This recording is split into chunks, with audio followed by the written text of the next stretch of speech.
Hi, everyone. Welcome and welcome back to Pittsburgh CLO Close-Ups. I'm Olivia O'Connor. I'm the manager of New Work Development at Pittsburgh CLO. And it's Tuesday at 11 a.m. Eastern, and we are live for a special morning edition of Spark the Conversation. Thanks for waking up to be with us. If you are joining us for the first time, this is a 30-minute live stream in which we catch up with alums from our New Musicals initiative. We have a chat, we have show and tell, we have time for questions from those of you watching live, and we wrap up with a list of 5. These episodes are also recorded and posted to our Facebook, our website, our YouTube page. So please like, subscribe, share with someone you think might enjoy. So today, I'm so honored to welcome 2 wonderful people and artists to our conversation today. The creator of SKiNFoLK, an American show, Jillian Walker, and director Mei Ann. SKiNFoLK was a part of Pittsburgh CLO's inaugural Spark Festival of New Musicals back in 2018, and it just had its world premiere production at the Bushwick Star. You're going to see some photos both from Jillian Mei Ann's time here at Spark and the recent New York production. And Jillian, as you'll see here, is both the show's writer, co-composer, and one of its central performers. And both her performance and the piece itself are so magnetic and innovative and moving. And the show was having an amazing run in New York. It was extended. It was a New York Times critics pick. And sadly, it had to close early due to the coronavirus pandemic, as so many shows did. But I'm confident we are going to have more chances to see this show. I hope we do. And I know we'll be seeing a lot more from Jillian and Mei Ann. We're so excited to chat with them today. So let's say hello. Hi, Jillian. And hi, Mei Ann. Hello. Hello, hello. Hello. Hello. Thank you both so much for joining us today. Yeah, it's good to be here. It's good to see you. And I should say, you know, the reason that we are doing a special morning edition of Spark the Conversation is that for Mei Ann, this is an evening edition of Spark the Conversation, or maybe more accurately, a late night edition of Spark. Mei Ann, where are you right now? I'm currently in Singapore, so I'm 12 hours ahead of Eastern Standard Time. Yes, so thank you for joining us at 11 p.m. You're such a trooper, and we were chatting before this that your days are mostly mornings and evenings now due to your other work. So appreciate you staying up late for us. And I want to ask, so you've been in Singapore about a month now, is that right? Mm-hmm. And you went back to be with your parents because they were both diagnosed with COVID. I'm happy to report that they're doing well and are both at home. But can you tell us, man, a little bit about what your experience has been like traveling internationally, being quarantined upon arrival, as all arrivals in Singapore are, and what your last month has been like? Yeah, absolutely. Like, thank you so much for having us here. Jillian's been with me all the way through this from the time where I was in New York, and I found out in late March that my parents, from the time actually that I got sick, and then her mom was the doctor that told me to go see a doctor. Oh, really? Oh my gosh. Yeah. So Jillian's mom is like my telemedicine doctor. Who was like, go to the doctor. Okay, don't travel. Okay, great. And then I found out my parents had COVID-19 in late March, and I decided, the 2.5 day period where I wasn't sure what I would do were like the longest days of my life. Mm-hmm. And at some point I realized that like both of them being in the hospital with my sister in London, not able to leave, and me being in another country just doesn't work. Like I could not, like, it's inconceivable actually to like not be in the same country as them while they're going through that, no matter whether or not I can see them. So I tried to get the first flight back, and I arrived. And at that point in time, Singapore had come to the policies of anybody from the US, any Singaporean citizen from the US or the UK would be put up in a 5-star hotel and fed for 2 weeks in quarantine. Of course, when you get there, you're not allowed to leave. The key card is only good for 1 shot. So oh my gosh.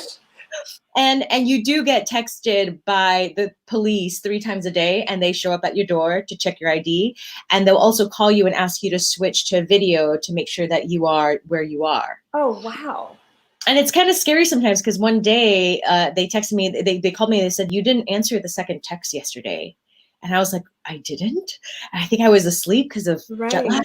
Right. And I was like, I can promise you I'm here. And then another time they said, you replied, but your phone said you weren't where you were supposed to be. Oh, that's terrifying. And what can you do? It's like, I don't have control of my phone's location services. Honestly, I would just feel like, I can promise you that if you check all of the cameras here in this hotel, nobody left 12:26. Oh like, my gosh. nobody left. And it's interesting when we think about police states, and we think about surveillance, and we think about all these things, because my mother was in the hospital. They did a miscommunication from the contact tracers to the police. So a day was missing, and they called my mother and said, you have 1 day missing. Where were you? Wow. And she was like, I'm an old lady. I have an old brain. You have a young brain, but I can tell you that I did nothing wrong. Yes. You should check your dates. Oh my gosh. But she was like, they tried to get me, but no game. How incredible. I mean, that is truly one of the more intense experiences that I've talked to someone directly about during this time, and how difficult to be truly in one place, in one room for 2 weeks. I think that's something that is hard to imagine. Was it hard? No. Really? You were just like, I'm glad I'm here. I'm relieved that I'm here. I'm committing to this. I receive so much love. I think I do think that my spirit can be anywhere and thrive anywhere because of how much love I receive. That's beautiful. I'm so glad. And I'm so glad you're at home with your parents now, and they're both doing well, and you can get out and about with them and walk around. That's really great to hear. And Jillian, are you in your apartment in New York right now? Yeah, I am. And what's your experience been like in the city right now? I went for a walk yesterday after I'm not sure how long of not going out, really, other than to go to the grocery store, and it felt really good to be out yesterday. But I've really been following the guidance of my body, which has just been telling me to literally just stay put and like go from the bedroom to my new hall office where I am now, or office way, or like womb space, whatever. And I pretty much, like, it's just been telling me to be really still. So I've been following that mostly. But I enjoy the 7 o'clock every night, like clapping that's happening here. It's still going strong. And here we started with tambourines, and then like people on the block, because we have a bunch of instruments in the house. Of course, yeah. Might as well use these. So we started with tambourines, and then like that sort of got everybody on the block to like start with things. So people have pots and pans now, and like, oh, that's so great. Shakers. So that's at 7, and then the rest of the day is like creative time, and I honestly feel really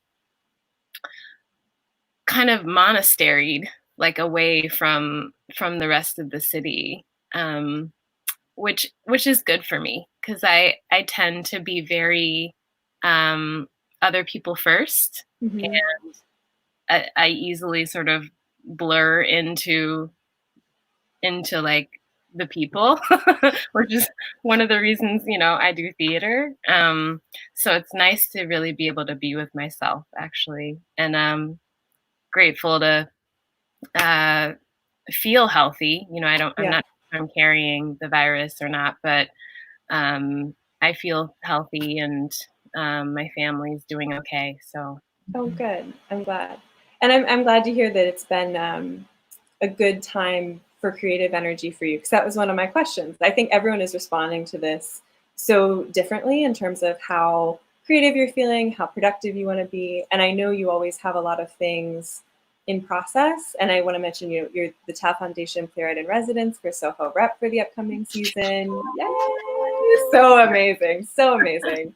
And you also have collaborations with Musical Theater Factory and with the team and with Ars Nova, and you have all these things in process. Does this feel like a time to work on those things? Does it feel like a time to be more introspective or meditative and think about something else? How is this kind of landing with you in that way? Well, the first thing I did, so I actually came home from the last performance of SKiNFoLK.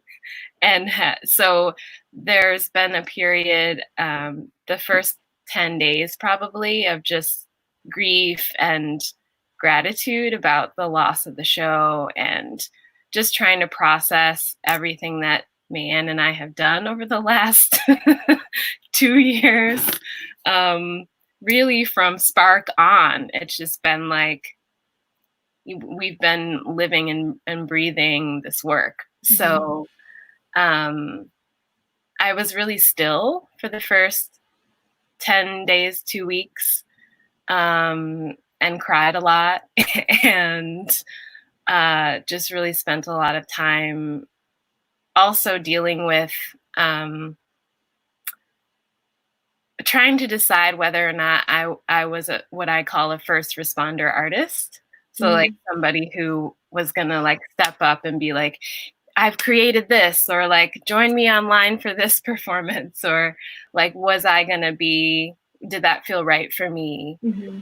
And I struggled a lot because it didn't feel right. It felt really like I'm supposed to just sit here and process. And so I dealt with a lot of like my guilt around not feeling like I wanted to be out there, and then that passed, and like I started to feel creative again. And so I just actually finished something that I had been planning for a long time, which was to do redo my website after. Oh yes, I checked out your new website. It looks phenomenal. Congratulations. Yeah, I don't know if Mei Ann has seen it yet. It's beautiful. I can't wait. It went live just a few days ago. So and that process was really hard. It was like harder than being in tech. It was so stressful. It was and I worked with a web designer for the first time, so I'm used to like building my own little website and having control of everything. So it was really hard to like give up control. Yeah.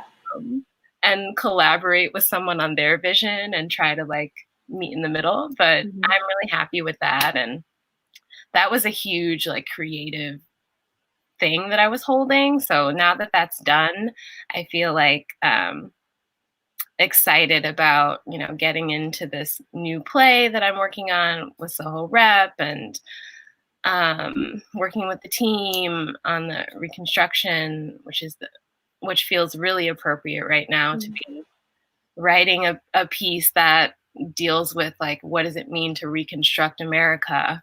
By looking at the historical Reconstruction period. So, but I'm just like starting to turn into those things, I think, more fully. But the last thing I'll say is that I feel for the most part, not so much like I'm working on things as much as they're working on me. And I'm just sort of here, like, if that makes sense. Like, you're receiving. I'm receiving, I'm like moving through the day, and then all of a sudden, there will be something that strikes, and I'm like, oh, okay, I'm supposed to do that now. Yeah, that's interesting. Well, in some ways, like the total absence of schedule allows for maybe time in your day that wouldn't normally be open to that because you need to be somewhere. Right. It's when you take away all schedule, it's interesting to see what happens without those restrictions, I think.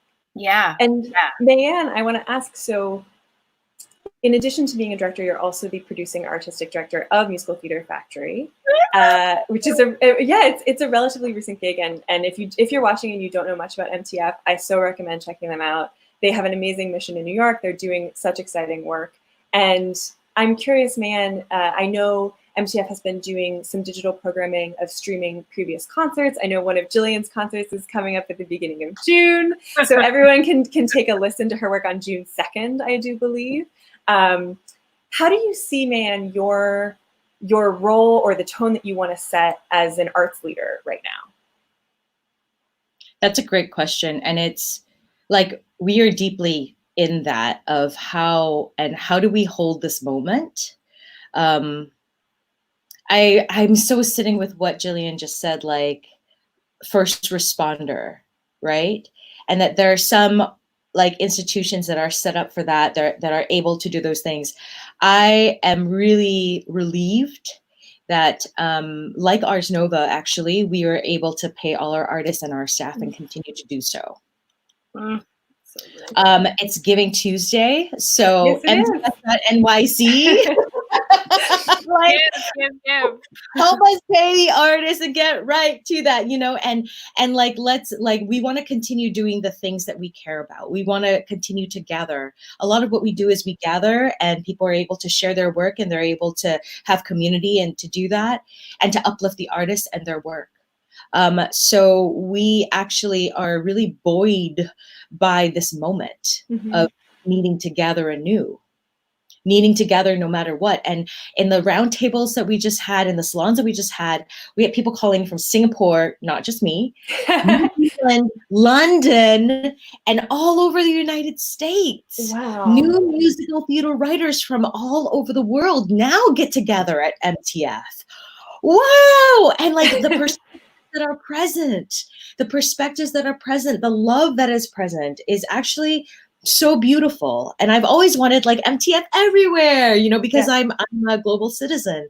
And now we're able to actually do that. We're able to actually serve that in a way that is about gathering and is about continuing what we do, but now all over the world in this strange time. Yeah.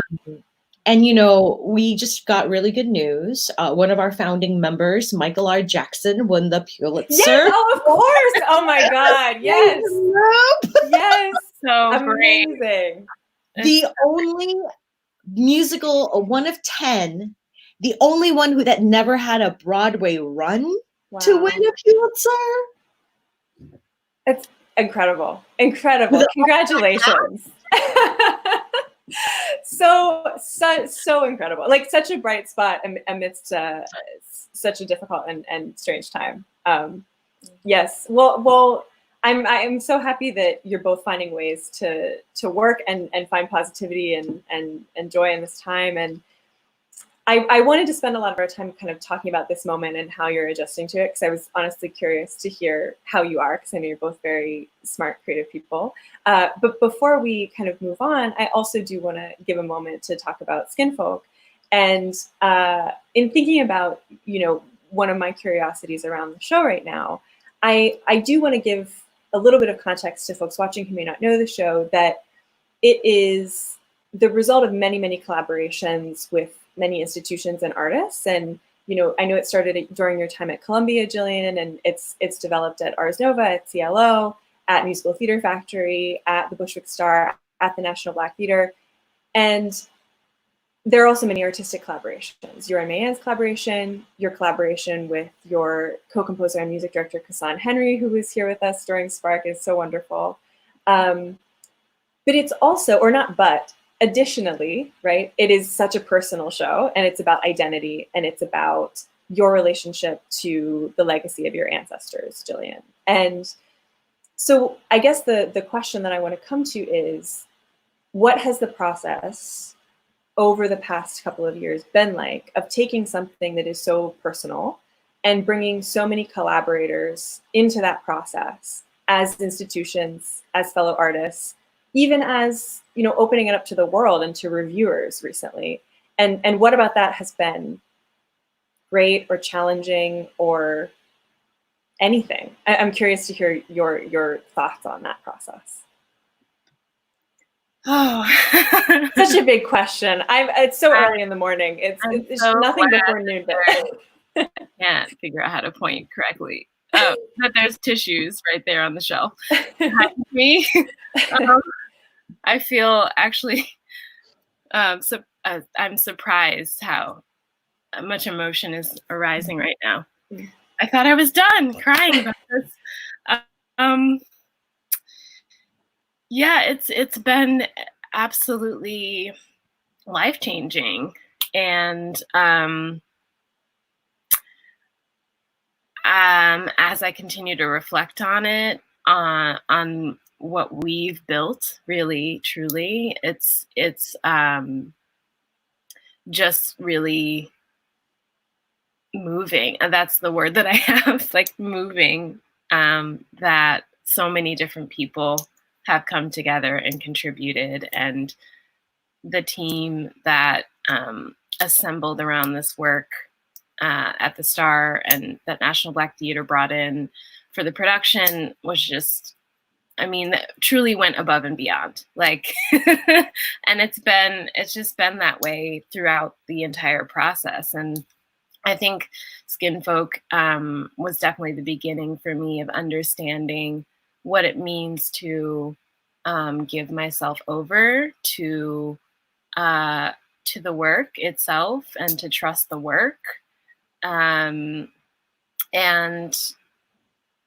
that's also one of the greatest challenges for me, of like knowing when to be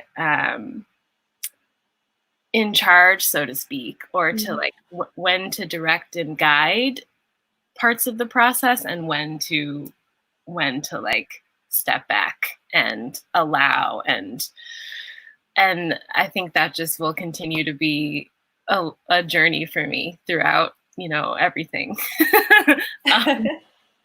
Yeah, but it's just been,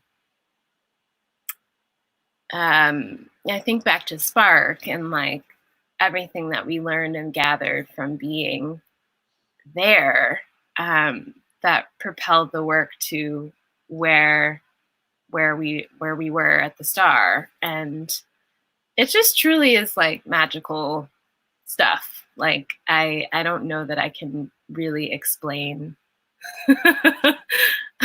how things have unfolded, and things that have, like, the support that just arrived. And I mean, not to like discount all the work we've done, because we've done so much work. So not to say that like we were just sort of laying around. That's not the case. But also, I think both of us like really stepped into a space of trust, of like deep trust, that we were just going to figure out how to do it. And when we didn't know, that something would arrive, and that's pretty much what happened. Yeah, that's a great answer to a big question. So I appreciate you sharing that. And I really truly believe that there will be more opportunities for folks to get to experience this show. And I'm so sad that I didn't get to see it at the Star. So I'm really rooting for like the next iteration. And but I'm glad that people did get to see it, and that we got to chat about it today. So folks, we are going to move into show and tell. And yay. And so Jillian, I know you're gonna, I do believe, show us your office way. Can you show us? We'll turn things over. We'll turn the screen over to you, Jillian, and you can show us whatever you want to show us. Okay. Well, yeah. I mean, it's not clean, but whatever. It's fine. So I don't mind. So I'm very proud of this little room. Yeah, so I will just start here by the door with this beautiful, oh my gosh, I can't see myself. Okay, this beautiful art behind me. Here, if I do that. So this is, it's this beautiful weaving that actually we brought to Spark with us. And It's by an artist named Avery Williamson, who lives in Ann Arbor, Michigan, if anybody's interested. And then I have this gorgeous bookshelf, and this is like my office. So I have like a rug here, Wow. and there's my meditation pillow where I'm sitting. I spend most of my time on that pillow now. I'll show you just a couple of items that the bookshelf contains. Old blues music. Amazing. And lots of Bibles. Well, this is one of my favorites right now. This book about astrology. Hey! Mei Ann is clapping. Annie Nicholas, and I keep this on hand just to feel connected. Black Nature, 4 Centuries of African American Nature Poetry. And Mei Ann gave me this for my birthday. Nice. Oh my God, I can't get this camera. Okay, there we go. Exhalation, Stories by Ted Chiang. And I haven't read it yet, but it's like out on the shelf. And somewhere I have a rare Octavia Butler book, but I don't know where that is. So that's my office. And something that I found this morning, of course, wasn't planning to show this, but then I was like, oh, I have to, is, March 12th was our last show. Neither of us were expecting that. So I didn't really think much about what to take home, but something that Yushen, our set designer, wove into the set through these roots that she made out of lace and rope that were just gorgeous, is this book. And it's a photo album, and inside each page is a quote from a Black woman writer. So I'm just going to pick one and read it. Okay, so here's one from Ntozake Shange. One thing I don't need is any more apologies. I got sorry greeting me at my front door. You can keep yours. I don't know what to do with them. They don't open doors or bring the sun back. They don't make me happy or get a morning paper. Did nobody stop wiping my tears to wash cars because of sorry? So, so there's a lot of beauty in this. And now that I have rediscovered it this morning, I'm going to probably look at a page every day. Oh, that's so great. Thank you, Jillian. Thanks for showing and telling. Sure. What an amazing space. And did you kind of make this office space around this time, or was this a project that was already in process? No, I mean, I needed a space to be alone. So this was just like the hallway before to get into the house. And now it's my little my womb, my little cave where I can just be and have calls and interviews and and think. And it's it reminds me of a room at my parents' house that we call the library because it's filled with books, and so it just feels like it's very grounding, which feels nice. Oh, good. I love it. Thank you. And Mei Ann, what do you want to show us and tell us today? All right. So, so March 9th, I get sick. March, I can't even go to our last show. I'm completely wrecked by that. But I still stay strong because I don't want to get anyone sick because I have no idea what I have. The show closes on March 12th. Our entire field closes on March 12th. I'm still okay, all right, let's be strong. I'm getting over the sickness. I'm sleeping 16 hours a day. Okay. So I'm actually really good until I think on March 17th, I saw a mouse in my house and then I lost it completely. that was it. Everything else, pandemic, field closes, I'm gonna be okay. We're, anti-Asian racism, everything, still mentally strong. Mouse, lost it. Oh. Lost it completely. So thank goodness I had an exterminator. A friend came over. She offered traps, like the sticky ones and she said, I'm like, how do they work? And she goes, oh, they'll run across, they'll get stuck, and they'll scream until you kill them. Oh God. And I was like, no, I'm not gonna, no. I'm like, let them run freely in the house. I'm not going to deal with that at all. So so at that point in time, I was like, what do I, do? This is like crazy. So then the exterminator came. I still see them. I start calling him George. And funny story is that we had a projector that would show the picture of George, one of Jillian's ancestors. And so we would name the projectors, and instead of like right back wall projector number 2, we decided to go with like the quicker thing. So like the projectors would get much quicker names, like the names of the people who would show up. Mm-hmm. So that was George. And I immediately saw the mouse and I missed George. I missed that projector. I missed worrying about that projector and whether or not it would come on. And so that mouse became George. And I had to learn to, like, for a few days, I'd be like, all right, George, we're living together. My friend was like, okay, yes, I can help you get rid of them temporarily, but you live in a ground floor New York apartment. You are subleasing from the mice. Just get used to it. That's what it is. So I really did a lot of spiritual work to call the mouse George. It was really quite cute. And I was like, okay, how do we work together to live in peace during this time? There's just a lot. And then of course my parents get sick. And I go back. So I land in Singapore.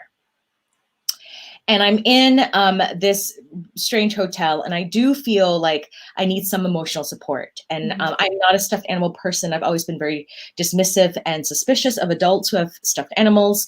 And I recently had, my aunt was passing away, and I gave her some animal because it felt like she needed something cute in her life. And the way we played with that animal and joked about it just gave me so much life. And I thought to myself, I could use a stuffed animal right now. I'm going to bite my pride and ask for this. So I call my friend Chung Yan, who is my stage manager, living in Singapore when I've worked here. And she's a big Mickey Mouse fan. She, you couldn't tell by looking at her, but she's a real soft heart. And I told her, I was like, look, I'm very dismissive. I always make fun of you for your Mickey Mouse, but it's the pandemic. It's everything. I need some emotional support. Can you get me a stuffed animal of any sort, except for Mickey Mouse? That's weird. American capitalism. That's it. And she goes, okay, I will. Okay, I will. And I won't. And I said, and don't tell anyone. And she goes, yeah, I won't tell anyone. I'm like, okay, great. So, this arrives in my beautiful 5-star luxury hotel room. Mei Ann, the suspense.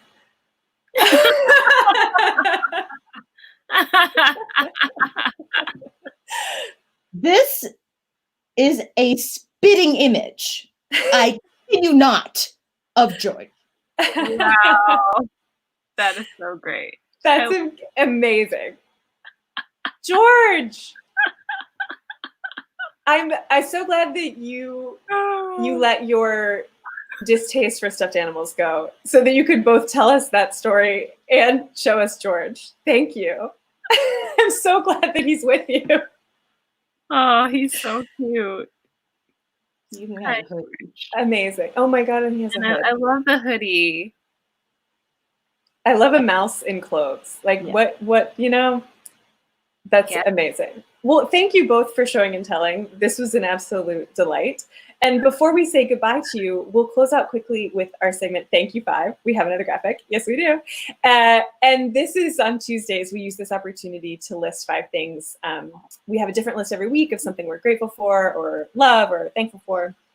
And this week, inspired by the fact that, Mei Ann, you're so kindly joining us from a very far time zone and staying up late for us, I want to ask you both 5 of your favorite places you have either visited or lived. And it doesn't have to be a definitive list, just 5 places. Jillian, do you want to go? Sure. I have been thinking a lot about Allegan, Michigan, which is where the Walkers came from when they left Arkansas or moved to. So Allegan, I miss visiting there. Everyone has passed away, so there hasn't felt like a reason to go. But I'm as we keep moving through this, I'm thinking about just going. So Allegan's one. Chicago. St. Martin, one of my favorite places to be on the earth. And then two more. Let's see. I love Pittsburgh. Yay! I do. And I've gotten to go back. I went back last year to spend time doing a writing residency there, and that was great. It's so green. I really like Pittsburgh. It is, especially right now. Yeah. Yeah. And then I'll say a place that Mei Ann and I spent some time in that was weird and like unexpected but cool, which was Ankrum, New York. Oh, cool. I'll have to Google that. I don't know where that is. I met her there on a whim when she was working with Diana O there.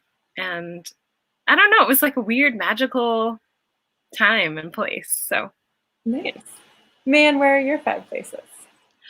Oh, I'm gonna name places where my family's at. So Great. Singapore here, like so many amazing humans that I love here.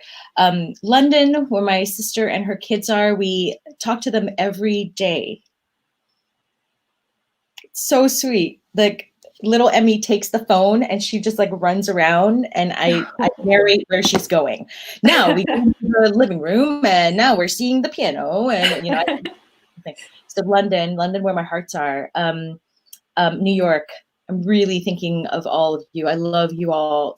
Love you so much, Jillian. I'm so glad that you're healthy and that so many of our people are healthy right now that we know and mourning a lot of people who are not and who are, hurting and dying.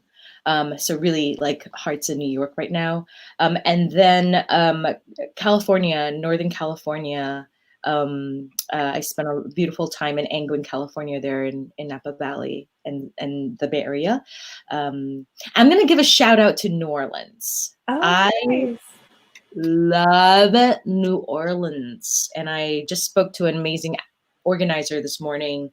I was just really like tap back into the layers of what New Orleans is in the United States and how great it is.